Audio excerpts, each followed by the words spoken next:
Si vous savez ça dans votre cuisine, hein, des produits ultra transformés,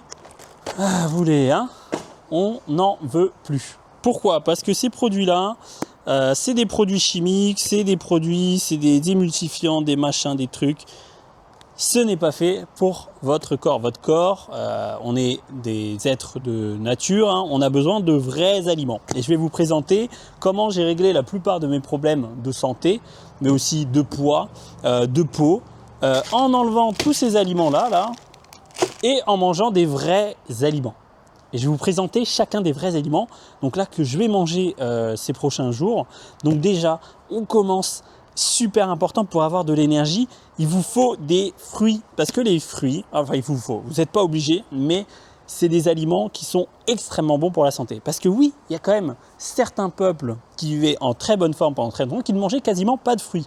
Mais aujourd'hui, on a la chance d'avoir des fruits, donc profitons-en. Les fruits sont riches en eau, donc là, quand il fait chaud comme ça, c'est génial, là, un melon comme ça, sont riches en bons sucres, les bons sucres. C'est le contraire des produits comme... Là ici vous avez des mauvais sucres parce que les sucres sont mélangés avec des mauvaises graisses. Donc là ça fait un gros problème dans votre corps, ça crée des... vous allez grossir tout simplement, on va pas aller expliquer ça aujourd'hui.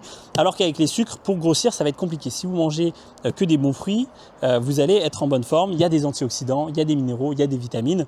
Voilà pourquoi ça écrase les Twix et tous ces trucs là. Parce que là vous avez plus que du sucre, vous avez tout le reste. Et notamment de l'eau de très grande qualité. Autrement, là j'ai pris de la salade, mais cette salade, moi j'aime bien parce que au goût, en fait c'est un petit goût amer et ce petit goût amer en fait va venir nettoyer le foie. Tout ce qui est un peu amer va aider à nettoyer le foie.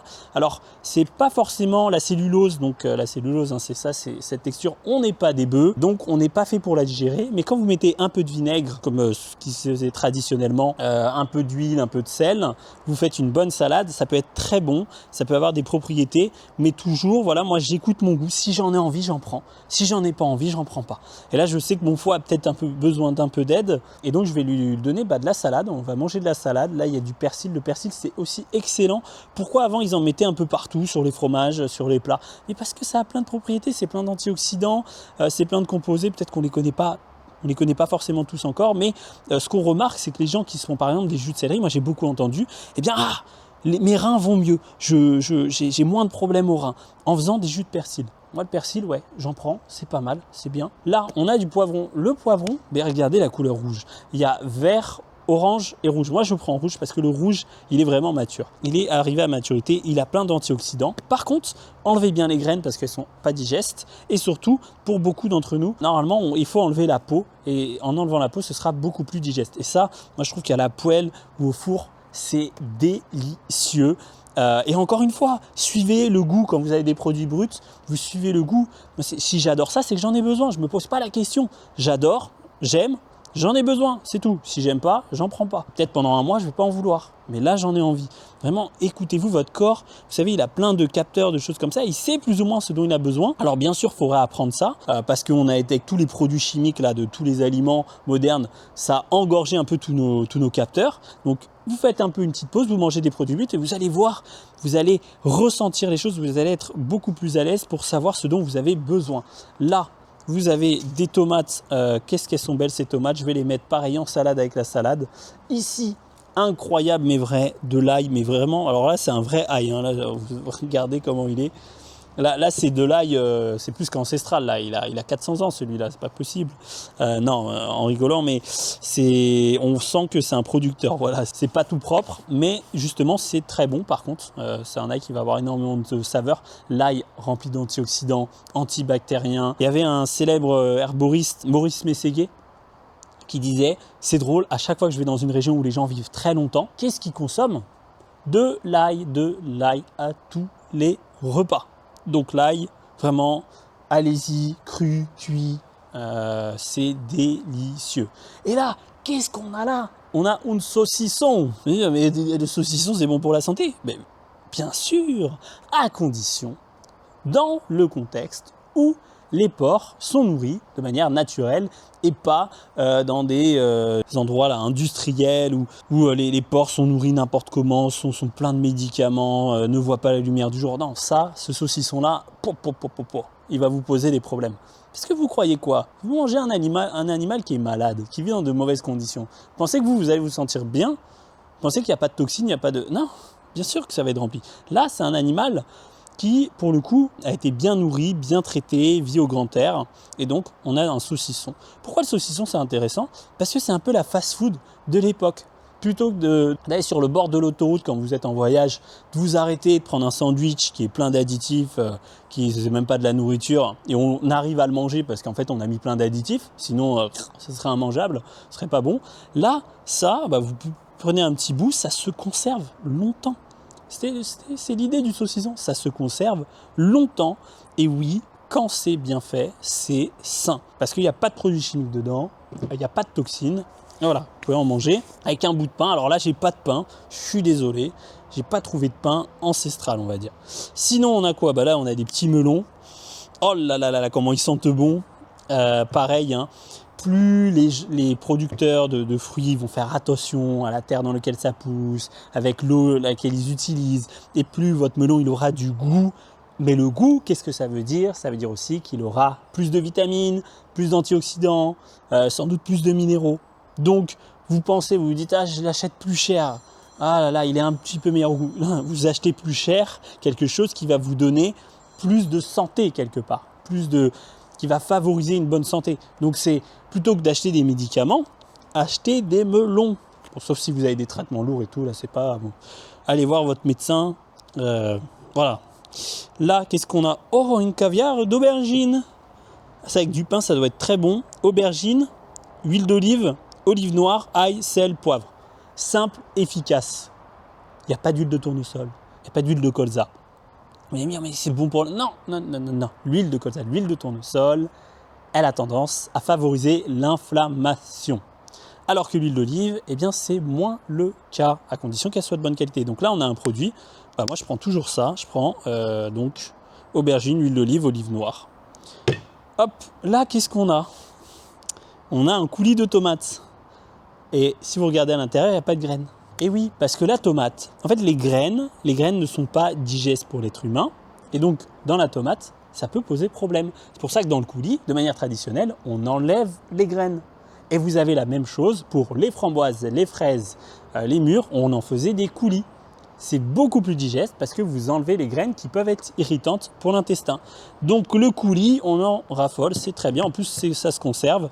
Et là ça c'est du ketchup. Et ouais, il n'y a pas de marque.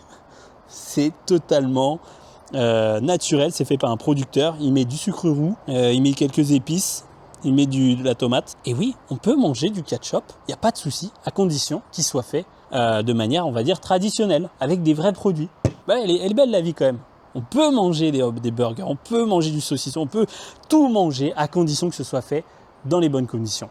Là, on a... moi, quand j'arrive chez le marchand, je prends la cagette. Hein. Je ne m'embête pas à prendre 2-3 patates.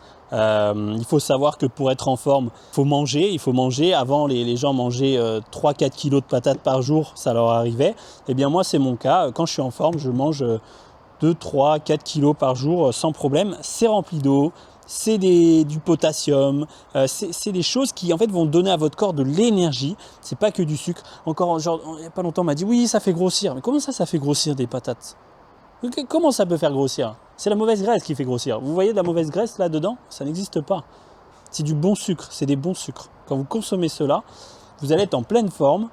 Bien sûr, toujours mettre un peu d'ail, un peu d'oignon, parce que les patates, elles aiment bien avoir une source de soufre à côté, ça sera mieux assimilé. Et généralement, manger avec une bonne protéine, alors pas trop grasse, parce que sinon, quand vous avez des sucres et des graisses en même temps, c'est là où c'est compliqué. Les huîtres, ça passe très bien, parce que c'est très peu gras. Vous pouvez mettre peut-être un peu d'eau Samuel. Alors oui, c'est du gras, mais c'est du gras qui est assez digeste. Et surtout, moi, je vais mettre sans doute de la sauce tomate. Je vais mettre, je pense, les poivrons. Ça va être délicieux avec mes patates. Et là, je prends de la soupe de poisson. C'est délicieux avec la soupe de poisson. Mais une soupe de poisson sans huile de colza, ni huile de tournesol. Là, on a les huîtres. Vous avez une mauvaise peau, vous mangez des huîtres, vous avez une belle peau. C'est simple, efficace. Pourquoi? Parce que c'est rempli de zinc. Le zinc notre peau en a besoin. Pour avoir une belle peau, on a besoin de zinc. Là, vous avez des huîtres. Les huîtres, si vous avez l'occasion, consommez-en. C'est excellent. Alors, toujours mettre un peu de citron pour tuer les éventuels parasites parce que voilà, les huîtres sont crues. Ou ce qui se faisait traditionnellement, échalote plus vinaigre. Et il dit, pourquoi il faisait ça? Parce que ça tuait les parasites. Et même pour aller plus loin. Pourquoi traditionnellement on mangeait avec du pain et du beurre? Eh bien parce que dans le beurre, il y a de la vitamine qu'on appelle K2. Quand c'est du vrai beurre, hein. On parle du vrai beurre, le beurre à l'ancienne, quand les vaches broutent de l'herbe. Eh bien cette vitamine va permettre de mieux assimiler les minéraux. Ils faisaient rien sans rien à l'époque, hein. Ils savaient les petites combinaisons, les petites synergies comme ça. Donc oui, moi là je vais manger les huîtres sans pain, sans beurre, mais si j'avais l'occasion, c'est très bon avec un peu de pain et de beurre. Quoique, je vais prendre des patates, si j'ai l'occasion je mettrai du beurre, avec les huîtres ça va être pas mal du tout. Là, donc on a, et ben encore une fois, là on va casser les croyances, du pâté. C'est très bon le pâté. C'est très très bon le pâté, à condition que ce soit des porcs qui soient bien nourris, qu'il n'y ait pas d'additifs et que des vrais aliments. Donc là, on a du super pâté. Là, c'est du filet. Alors moi, je mange rarement de la viande, mais ça, c'est un beau filet de taureau. Là, on a les os à moelle. Les os à moelle, c'est rempli de bonne graisse. Les Amérindiens en raffolaient. En fait, partout sur la planète, dès qu'ils avaient accès à des os à moelle, ils s'en consommaient parce que c'est très riche en vitamines, c'est très bon pour la santé, il y a du collagène aussi, ça vous fera là aussi une belle peau. Et là, on va passer à ma partie, on va dire, un peu préférée, le fromage. Bon, très important. Là, on a du fromage de brebis et là, on a du fromage de chèvre. Le fromage peut être bon ou mauvais selon la qualité. Une grande partie des zones bleues, là où les gens vivent très longtemps, en très grande forme, consomment des produits laitiers tous les jours. Donc quand on vous dit les produits laitiers sont un problème, c'est pas que c'est faux, c'est que ça dépend du contexte. Ça dépend du contexte. Quand les animaux sont nourris à l'herbe et au foin ou avec des branches, comme là c'est le cas de ces chèvres, c'est le cas de ces brebis, il n'y a pas vraiment de souci si vous n'en abusez pas, si vous mangez des fromages frais. Alors il vaut mieux vous manger des fromages frais que des fromages secs, ça on le gardera vraiment, parce que là je vais prendre la route, donc ça va m'être utile, mais sinon plutôt des fromages frais qui seront plus digestes, notamment là on a de la brousse, là on a de la faisselle que je vais consommer avec du vrai miel aussi, là regardez ce miel incroyable, c'est un produit brut qui n'a subi aucune transformation. Ça c'est du vrai miel, c'est un miel de bruyère blanche, il a une très belle couleur, je vais manger les deux, ça fait un petit déj, mais vous allez directement au paradis avec ça. Vous n'avez plus besoin de rester sur terre tellement c'est bon.